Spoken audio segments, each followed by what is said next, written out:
وہاں فرزدق شہر سے ملاقات ہوئی تو کہا حضرت خیریت تو ہے؟ اہل بیت کو ساتھ لیے کہاں جا رہے ہیں؟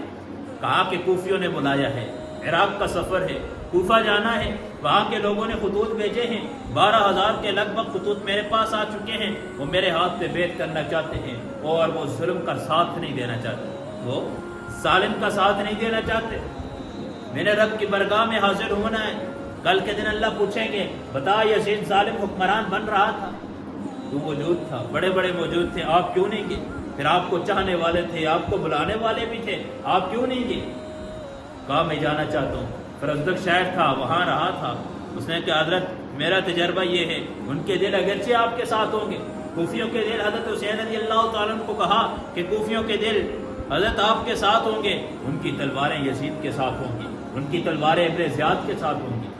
وہ ڈرپوک ہیں، بزدل ہیں، وہ ڈر جاتے ہیں، ڈرپوک ہیں، ایک دھمکی کی وجہ سے پھر جائیں گے پیچھے۔ مولانا مبشر کے بیانات سننے کے لیے مولانا مبشر آفیشل کو سبسکرائب کریں۔ مکہ کے لوگوں کو سمجھائیں کہ یزید خلافت کا حال نہیں ہے، یزید کے اندر وہ صفات نہیں ہیں۔ اور ظاہر بات ہے حضرت حسین رضی اللہ تعالیٰ عنہ بہت بڑی شخصیت تھی، سارے صحابہ کے اندر اونچا مقام رکھنے والے ہیں۔ اگر اس وقت یزید کے ہاتھ پہ یہ بیعت کر لیتے تو سارے کے سارے یہ کتنا بڑا آدمی جب اس کے ہاتھ بیعت کرتے تو ہم بھی کریں۔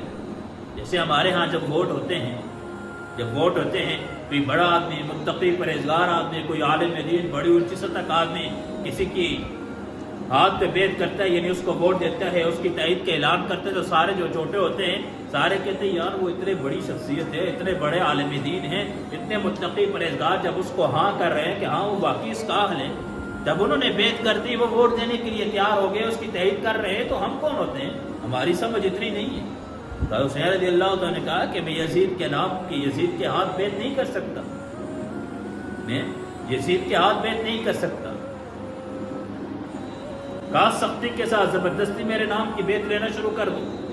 بعض لوگ ہوتے ہیں نا، بعض حکومتیں زبردستی مسلط ہو جاتی ہیں، لوگ ووٹ نہیں دیتے لیکن دھوکے بازی کے اندر زبردستی مسلط ہو رہے ہیں۔ یہی بات جہاں ہو رہی ہے، یزید زبردستی مسلط ہونے کی کوشش کر رہے ہیں۔ کہا زبردستی میرے نام کی بیعت لے لو۔ اب یہاں جب مکہ پہنچے، مکہ کے اندر حضرت حسین رضی اللہ تعالیٰ عنہ کے نام خطوط آنا شروع ہو گئے۔ عراق والے، کوفہ والے خطوط لکھتے ہیں، جب ان کو پتہ چلا کہ نبی علیہ السلام کے نواسے حضرت حسین نے یزید کے نام کی بیعت نہیں کی، ان کے ہاتھ پہ بیعت نہیں کی، تو انہوں نے خطوط لکھنا شروع کیا کہ حضرت آپ ہمارے پاس تشریف لائیں، ہم آپ کے ہاتھ پہ بیعت کرتے ہیں، ہم آپ کے ہاتھ کے اوپر آپ کو حکومت بنائیں گے، حاکم وقت بنائیں گے، آپ یہاں خلیفہ بنے، ہم آپ کے ہاتھ بیعت کرتے ہیں۔ اور تاریخ کی کتابوں کے اندر لکھا ہے، شاہ عبدالحق محدث دہلوی رحمہ اللہ نے بھی نقل کیا ہے کہ 12,000 خطوط حضرت حسین رضی اللہ تعالیٰ عنہ کو پہنچ چکے تھے۔ حضرت حسین رضی اللہ تعالیٰ عنہ ایک ایک کے پاس جاتے، بڑے بڑے جو صحابہ تھے، دیکھو نا عراق والے خطوط بھیج رہے ہیں کہ حضرت کوفہ والے غدار ہیں، انہوں نے آپ کے بھائی کے ساتھ حضرت حسن کے ساتھ وفاداری نہیں کی، آپ کے باپ علی کے ساتھ وفاداری نہیں کی، آپ کے ساتھ وفاداری نہیں کریں گے، آپ ان کی طرف نہ جائیں۔ تو بھلا میں کیسے نہ جاؤں؟ 12,000 خطوط ہیں، کل قیامت کے دن اللہ کی بارگاہ میں کیا جواب دوں گا کہ ایک ظالم حکمران بن رہا تھا، میں اس کے خلاف کیسے قدم نہ اٹھاؤں؟ تو جب بڑے بڑے صحابہ سے مشورہ کیا، جلیل القدر صحابہ نے کہا کہ آپ حضرت نہ جائیں، اگر بالفرض جانا ہی چاہتے ہیں تو اس سے پہلے اپنا نمائندہ ایک بھیج دیں، کسی ایک کو جس پہ آپ کو اعتبار ہے، آپ اس کے انتخاب کریں اپنے خاندان سے، آپ اس کو کوفہ بھیجیں، وہاں جا کے حالات معلوم کریں، وہاں کے حالات آپ کے سامنے آ جائیں، جب تک اپنا آدمی خبر نہ دے تو یہاں سے روانہ نہ ہو۔ آپ معمولی شخصیت نہیں، بہت اونچی شخصیت ہے، نبی علیہ السلام کی نشانی ہے۔ اللہ کے نبی آپ کے ہونٹوں پہ بوسہ دیا کرتے تھے۔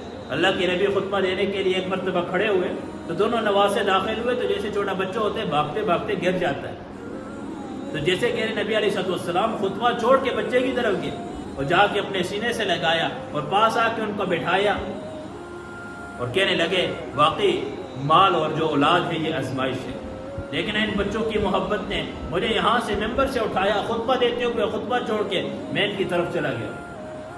آپ معمولی نہیں ہیں، آپ بہت اونچی شخصیت ہے، آپ کو ہم ایسے نہیں جانے دیتے۔ حسین رضی اللہ تعالیٰ نے مسلم بن عقیل کا انتخاب کیا رضی اللہ تعالیٰ عنہ. یہ حضرت حسین رضی اللہ تعالیٰ عنہ کی چچا زاد تھے.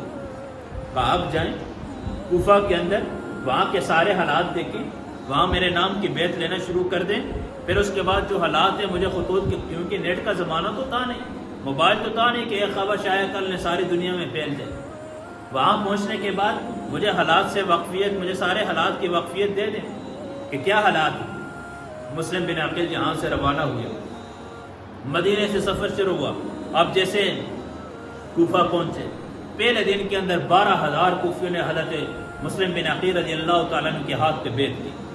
بڑے خوش ہو گئے، یار حالات تو بڑے ٹھیک ہیں، لوگ تو بڑے زبردست ہیں، حضرت حسین سے عقیدت ہے، محبت ہے، اتنی خوشی سے آتے ہیں. اور حقیقت میں محبت تھی، حقیقت میں بھی محبت تھی ان کے دلوں کے اندر. ایسے نہیں ہے کہ ان کے دلوں میں اہل بیت کی محبت نہیں تھی، حضرت حسین رضی اللہ تعالیٰ کی محبت نہیں تھی، ان کے دلوں میں محبت تھی. بیعت کی، سب کچھ ہونے کے بعد اب حضرت مسلم بن عقیل رضی اللہ تعالیٰ نے خط لکھا حضرت حسین رضی اللہ تعالیٰ کے نام کہ حالات بڑے اچھے ہیں، آپ لے آئیں اپنے قافلے کو، اپنے ساتھ اہل بیت کو، سب کو لانا چاہتے ہیں تو لے آئیں، حالات موافق ہیں، سب کچھ ٹھیک ہے، آپ تشریف لیں. اب ادھر ان کو خط پہنچ رہے ہیں. یہ ذی الحجہ کا مہینہ ہے، بعض کہتے ہیں کہ 10 ذی الحجہ یعنی حج کرنے کے بعد روانہ ہوا قافلہ. لیکن ایک مہینے 30 منزلیں بنتی تھی، روزانہ ایک ایک منزل طے کرتے تھے. تو زیادہ راجح یہ بات ہے کہ 7 یا 8 ذی الحجہ کو یہ مدینہ سے روانہ ہوئے.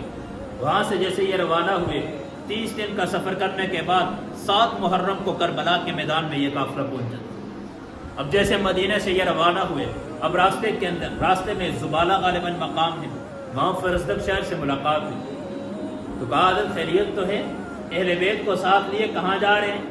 کہا کہ کوفیوں نے بلایا ہے، عراق کا سفر ہے، کوفہ جانا ہے، وہاں کے لوگوں نے خطوط بھیجے ہیں، 12,000 کے لگ بھگ خطوط میرے پاس آ چکے ہیں، وہ میرے ہاتھ پہ بیعت کرنا چاہتے ہیں اور وہ ظلم کا ساتھ نہیں دینا چاہتے، وہ ظالم کا ساتھ نہیں دینا چاہتے. میں نے رب کی برگاہ میں حاضر ہونا ہے. کل کے دن اللہ پوچھیں گے بتا یزید ظالم حکمران بن رہا تھا، تو موجود تھا، بڑے بڑے موجود تھے، آپ کیوں نہیں گئے؟ پھر آپ کو چاہنے والے تھے، آپ کو بلانے والے بھی تھے، آپ کیوں نہیں گئے؟ کہا میں جانا چاہتا ہوں. فرزدق شہر تھا، وہاں رہا تھا.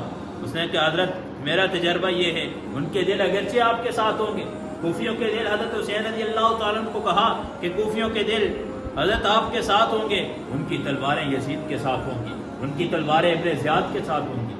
وہ ڈرپوک ہیں، بزدل ہیں، وہ ڈر جاتے ہیں، ڈرپوک ہیں، ایک دھمکی کی وجہ سے پھر جائیں گے پیچھے.